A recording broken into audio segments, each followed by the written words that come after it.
Welcome back to Reimagine 2020. I'm Yonah Hochhauser, and this is the Word on the Block, powered by Multi.io. Today's Word on the Block is the SEC. You see, cryptocurrencies are the new kids on the block. They're trying their hardest to change a financial system that has largely stayed the same way for hundreds of years.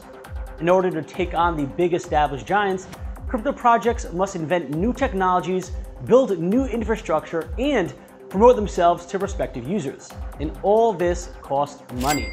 So you come up with a great idea, you show the masses and say, hey, this is what I plan on building if you want to support our project, and at the same time, potentially make a bunch of money off your belief in us, come buy our token, or at least the rights to a coin, as we haven't built it yet. Seems like a win-win situation for all. Well, that's until the SEC gets involved. The Kik messaging platform raised $100 million in early 2017 from investors via an ICO of their Kik token. The SEC didn't like that and sued Kik for selling an unregulated security. You see, if you want to sell a security, you have to register it first with the SEC. But did Kik actually sell a security? It depends how you look at it. Kik is arguing that while they did tell investors of the presale to expect a profit from an increase in value of the Kik token, which would make it seem like a security, when they actually distributed the token, it was a utility token. KIN was marketed as a tradable token within the Kik ecosystem.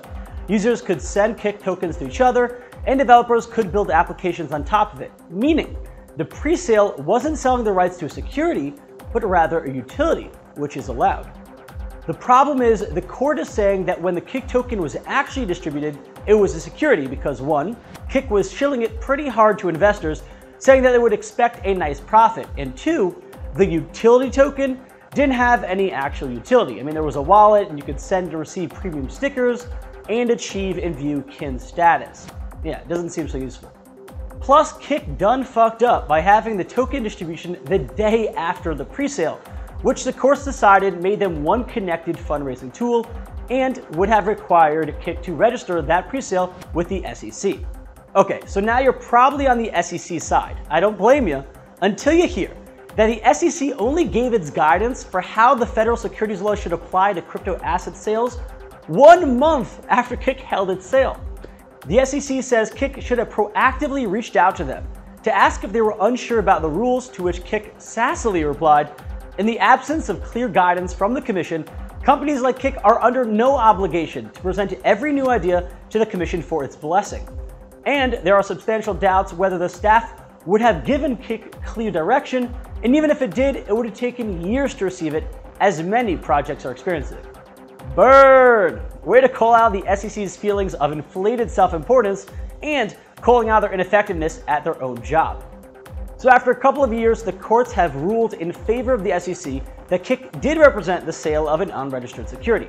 But the fight isn't over. For one, the courts haven't ruled on a penalty as of yet, and two, Kik plans on appealing the ruling, which could lead to the Second Circuit Court giving its 2 satoshis on how security laws should be applied to cryptocurrencies. The SEC has been getting tougher on the cryptosphere recently. Last week, they ordered Salt Lending to offer refunds to investors in its $47 million ICO. They also got Enigma to pay a penalty and register its ENG tokens as securities for its 2017 ICO. Will the SEC now turn its focus from ICOs to what some view as its spiritual successor, DeFi? Do you believe that the cryptosphere is better off with regulation?